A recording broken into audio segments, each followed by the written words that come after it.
अस्सलाम वालेकुम दोस्तों, कैसे हो? उम्मीद है कि सब खैरियत से होंगे। अल्लाह आप लोगों को ऐसे ही खुश रखे। सरकार दो आलम सल्लल्लाहु अलैहि वसल्लम की जिंदगी पर बनने वाली वीडियो सीरीज का ये तीसरा हिस्सा है, यानी पार्ट 3 है। थोड़ा हम रिकैप कर लेते हैं कि हमने दूसरे हिस्से में क्या सुना, ताकि ये तीसरा हिस्सा हमें अच्छे से समझ में आए। हमने दूसरे हिस्से में सुना कि हजरत इस्माइल अलैहिस्सलाम की औलाद में कुसै बिन किलाब पैदा हुए। उन्होंने मक्का की तरक्की के लिए खूब काम किए और बड़े बड़े फैसले लिए। कुसै बिन किलाब के 4 बेटे थे। सबसे बड़े बेटे अब्दुद्दार और छोटे बेटे अब्द मुनाफ थे। कुसै बिन किलाब के बाद ये लोग काबा के ट्रस्टी बने। उसके बाद हाशिम, जो कि हमारे नबी सल्लल्लाहु अलैहि वसल्लम के परदादा थे, अपनी कौम के बहुत शरीफ, नेक और सखी इंसान थे, वो ट्रस्टी बने। और हाशिम के इंतकाल के बाद उनके बड़े बेटे अब्दुल मुत्तलिब ट्रस्टी बने, यानी मनसबे हिजाबा पर फाइज हुए। अब्दुल मुत्तलिब हमारे नबी के दादा थे। चूंकि जमजम का कुआं बंद कर दिया गया था, जो कि कबीले बनु जुरहुम ने बंद कर दिया था, और लोग तो जमजम को भूल ही गए थे। उस वक्त से लेकर तो अब तक मक्का में पानी की बहुत तकलीफ थी। इसलिए अल्लाह तबारक व तआला ने मक्का वालों के हाल पर रहम किया और ख्वाब के जरिए अब्दुल मुत्तलिब को जमजम का कुआं खोदने की हिदायत दी और जगह भी बता दी गई। और जमजम का कुआं खोदने के लिए चूंकि अब्दुल मुत्तलिब के पास आदमी नहीं थे, तो उन्होंने कुरैश से मदद मांगी, अपने अपने कबीले से मदद मांगी। लेकिन कुरैश ने मदद तो क्या करते, अब्दुल मुत्तलिब को भी कुआं खोदने से मना किया। उस वक्त अब्दुल मुत्तलिब को सिर्फ एक ही बेटा था, जिसका नाम हारिस था। दोनों बाप बेटे ने मिलकर वो कुआं खोद डाला, लेकिन बहुत तकलीफ हुई आदमियों की कमी की वजह से। उस वक्त अब्दुल मुत्तलिब ने अल्लाह तबारक व तआला से दुआ की। दुआ क्या की? मन्नत मांगी और कसम खाई कि ए अल्लाह, मुझे 10 बेटे दे दे, ताकि वो मेरे काम में हाथ बटा सके और मुझे दूसरों का मोहताज न बनना पड़े। अगर ए अल्लाह तूने मुझे 10 बेटे दे दिए, तो एक बेटा अल्लाह के नाम पर, यानी तेरे नाम पर मैं कुर्बान कर दूंगा, जुबा कर दूंगा। और अल्लाह तबारक व तआला ने उनकी दुआ भी कबूल कर ली और उनको 10 बेटे अता कर दिए। जब वो जवान हुए तो अब्दुल मुत्तलिब को अपनी कसम पूरी करने का इरादा हुआ, तो उन्होंने उस वक्त के हिसाब से कुरा अंदाजी की, जो भी उसकी तरतीब हो सकती थी। हम उसको समझने के लिए चिट्ठियां बोलते हैं। जब वो चिट्ठियां डाली उन्होंने 10 बेटों की, तो नाम निकला सबसे छोटे बेटे जनाबे अब्दुल्ला का। और जनाबे अब्दुल्ला हमारे नबी के वालिद थे। अब आगे सुनते हैं। अगर अब भी आप लोगों के समझ में नहीं आया, तो आप वो दोनों वीडियो पार्ट 1 और पार्ट 2 पहले देख लीजिए। दोनों वीडियो के लिंक नीचे डिस्क्रिप्शन में मौजूद है। चलिए आगे बढ़ते हैं। जनाबे अब्दुल्ला अब्दुल मुत्तलिब के सबसे छोटे बेटे थे। सबसे खूबसूरत, सबसे खूबसीरत और समझदार थे। सब तरफ, यानी पूरे मक्का में क्या, पूरे अरब में उनके खूबसूरती के बहुत चर्चे थे। हर घराना उन्हें अपना दामाद बनाना चाहता था। हर लड़की उन्हें अपना शौहर बनाना चाहती थी।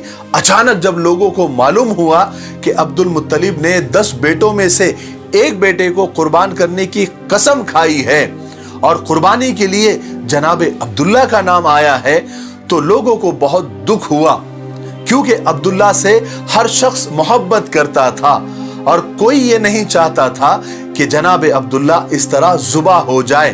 तो लोग जौक दर जौक, यानी अलग अलग ग्रुप में आकर अब्दुल मुत्तलिब को रोकने लगे, समझाने लगे, मनाने लगे।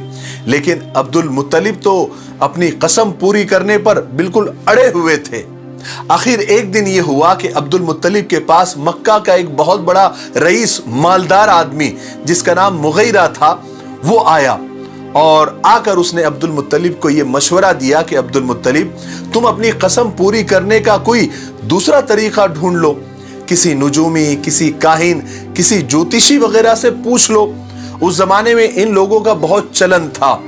और उस जमाने में यस्रिब में, यानी यस्रिब ये मदीना का पुराना नाम है, उसमें एक बहुत मशहूर काहिना औरत रहती थी। मुगैरा ने उस औरत के पास जाने का मशवरा दिया। ये बात अब्दुल मुत्तलिब को फौरन समझ में आ गई। वो फौरन यस्रिब गए और उस औरत से जाकर मिले और सारा माजरा सुना दिया। उस काहिना औरत ने सारी बातें सुनकर अब्दुल मुत्तलिब से कहा कि तुम्हारे यहां पर दियत यानी जान की कीमत का रिवाज कितना है? तो अब्दुल मुत्तलिब ने कहा कि 10 ऊंट दिए जाते हैं। तो काहिना ने यह रास्ता बताया कि तुम एक काम करो, तुम 2 चिट्ठियां डालो, एक में 10 ऊंट लिखो और दूसरी चिट्ठी में अब्दुल्ला का नाम लिखो और चिट्ठियां डालते जाओ। अगर ऊंट का नाम निकल आया, ऊंट की चिट्ठी निकल आई तो ऊंट जुबा कर देना, अब्दुल्ला को छोड़ देना। अगर अब्दुल्ला का नाम निकल आया तो दोबारा चिट्ठियां डालना।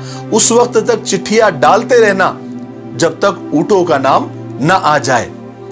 अब्दुल मुत्तलिब की ये बात समझ में आ गई और चूंकि ये बात किसी काहिना ने और बहुत मशहूर काहिना औरत ने इसको कहा था जिसको सारा मक्का और पूरा यस्रिब मानता था, चुनांचे अब्दुल मुत्तलिब ने मक्का आकर कुरा डाला यानी चिट्ठियां डाली तो 10 बार जनाबे अब्दुल्ला का ही नाम निकला। 11वीं बार कहीं जाकर ऊंटों की चिट्ठी निकली, तब कहीं जाकर लोगों ने इत्मीनान की और सुकून की सांस ली और एक दूसरे को मुबारकबादी देने लगे। इस तरह अब्दुल मुत्तलिब ने 100 ऊंटों की कुर्बानी देकर जनाबे अब्दुल्ला की जान भी बचा ली और अपनी कसम भी पूरी कर ली। जनाबे अब्दुल्ला की खूबसूरती और जहानत की वजह से कुरैश का हर घराना उन्हें अपना दामाद बनाना चाहता था, मगर अल्लाह ने जनाबे अब्दुल्ला के लिए एक दुल्हन पहले ही पसंद कर चुका था, मुंतखब कर चुका था, जो सारे मक्का में क्या, सारे अरब में क्या, सारी दुनिया में अपने हुस्न और शराफत की मिसाल आप थी। इसलिए कि उस जोड़े के जरिए अल्लाह तबारक व तआला को एक ऐसी मुकद्दस हस्ती को जन्म देना था। वो जोड़ी एक ऐसी मुकद्दस हस्ती जन्म देने वाली थी जिनके सदक़े में ये दुनिया बनी, ये आलम बना, ये जहान बना। अब्दुल मुत्तलिब ने अभी तक जनाबे अब्दुल्ला का कहीं रिश्ता मंजूर नहीं किया था, लेकिन उसी जमाने में ये एक वाकया मिलता है कि अब्दुल मुत्तलिब का यमन सफर हुआ, यानी यमन का सफर पेश आया तो अब्दुल मुत्तलिब यमन गए और वहां पर जाने के बाद वो एक यहूदियों के बहुत बड़े आलिम के पास ठहरे। एक दिन वो यहूदी आलिम अब्दुल मुत्तलिब को बड़ा गौर से देखने लगा, फिर अचानक बोलने लगा कि ए इब्ने हाशिम, अगर आप इजाजत दें तो मैं आपके बदन का कुछ हिस्सा देखना चाहता हूं। अब्दुल मुत्तलिब को बड़ा ताज्जुब हुआ, मगर उन्होंने इजाजत दे दी क्योंकि वो यहूदियों का बड़ा आलिम था। अब उस यहूदी आलिम ने अब्दुल मुत्तलिब का बदन टटोलना शुरू किया, यानी देखना शुरू किया। देखते देखते उसकी नजर अब्दुल मुत्तलिब की नाक पर पड़ी और उसने जल्दी से अब्दुल मुत्तलिब के नथने देखे और पुकार उठा कि मुबारक हो तुम्हें ए इब्ने हाशिम, मुझे एक तरफ से नबूवत का पता चलता है और दूसरी तरफ से सल्तनत और बादशाहत का पता चलता है। फिर उस यहूदी आलिम ने कहा कि ए अब्दुल मुत्तलिब, अपने बेटे का रिश्ता बनु ज़ोहरा के खानदान में ही करना, क्योंकि इसी खानदान में नबूवत के मुझे आसार दिखते हैं। अब्दुल मुत्तलिब ने बात को गौर से सुना और मक्का आ गए। सफर खत्म हुआ। उस वक्त हर घराना जनाबे अब्दुल्ला को हासिल करना चाहता था और कोशिशें भी कर रहा था, रिश्ते भी भेज रहा था, मगर अब्दुल मुत्तलिब रिश्ता कबूल करने से पहले अब्दुल मुत्तलिब ने तहकीक की कि बनु ज़ोहरा में कोई लड़की है या नहीं। फिर उन्हें पता चला कि बनु ज़ोहरा में एक लड़की आमिना है जो शादी के लायक है और जो वहब की बेटी है। उन्होंने फौरन जनाबे अब्दुल्ला के लिए रिश्ता भेजा। हजरत आमिना के माँ बाप खुद ही जनाबे अब्दुल्ला को बहुत यानी हर तरह से पसंद करते थे। पैगाम मिलते ही उन्होंने फौरन रिश्ता मंजूर कर लिया। उसके बाद थोड़े ही दिनों के अंदर खानदान बनु ज़ोहरा की बेटी हाशमी घराने में बियाह कर आ गई और शादी के बाद ही जल्दी ही हजरत आमिना उम्मीद से हो गई, यानी प्रेग्नेंट हो गई। फिर हुआ यह कि हजरत आमिना के हामिला और प्रेग्नेंट होने के बाद एक वाकया पेश आया। वाकया क्या था? एक दर्दनाक हादसा था। उस जमाने में एक तिजारती काफिला यानी एक बिजनेस टूर मक्का से शाम जाने वाला था, जिसके साथ जनाबे अब्दुल्ला का भी जाना बिल्कुल तय था। चुनांचे नई नवीली दुल्हन से रुखसत लेकर जनाबे अब्दुल्ला काफिले के साथ मुल्क शाम रुखसत हो गए। शाम पहुंचकर काफिले ने जो भी उनको लेन देन करना था, खरीदो फरोख्त करनी थी, सामान लेना बेचना वगैरह सब पूरा अपना वो निपट कर वो काफिला मक्का के लिए वापस रवाना हुआ। लेकिन अल्लाह को ये मंजूर नहीं था कि जनाब अब्दुल्ला दोबारा घर लौटे, अब्दुल मुत्तलिब अपने बेटे को दोबारा देखे और जनाब अब्दुल्ला अपनी नई नवीली दुल्हन से फिर मिले। जब ये काफिला यसरब पहुंचा तो अचानक जनाब अब्दुल्ला की तबीयत खराब हो गई और कुछ ही दिन के बाद उनका इंतकाल हो गया। उन्हें यसरिब के करीब ही एक मकाम इबवा पर या अबवा पर दफन कर दिया गया। जब ये खबर मक्का पहुंची कि जनाब अब्दुल्ला का इंतकाल हो गया है तो मक्का में कोहराम समझ गया। हर छोटा बड़ा अपना पराया, हर कोई गमजदा था, हर कोई रो रहा था, क्योंकि सब जनाब अब्दुल्ला को बहुत चाहते थे और उनकी अभी अभी शादी भी हुई थी और उनके घर बच्चा पैदा होने वाला था। मगर जिस खुदा ने इस घर को, इस घराने को ये गम दिया था, उसी घराने को खुदा एक बहुत बड़ी नेमत से नवाजने वाला था, जिसकी खुशियां हर गम पर भारी होने वाली थी। चुनांचे वक्त गुजरता गया, हजरत आमिना के यहाँ पैदाइश के दिन करीब आते गए। फिर वो मुबारक दिन आ ही गया, 12 रबीउल अव्वल पीर का दिन, अंग्रेजी तारीख 20 अप्रैल 571 की सुबह के वक्त दुनिया व आखिरत की बरकतें और रहमतें लेकर एक सरापा नूर बच्चा दुनिया में तशरीफ ले आया और यही बच्चा पैगंबर आखिरुज़्ज़मा रहमत आलम हजरत मोहम्मद सल्लल्लाहु अलैहि वसल्लम थे। सब दरूद शरीफ पढ़ ले और जब भी सरकार दो आलम सल्लल्लाहु अलैहि वसल्लम का नाम आए तो जरूर दरूद शरीफ पढ़े, इसका एहतमाम करे।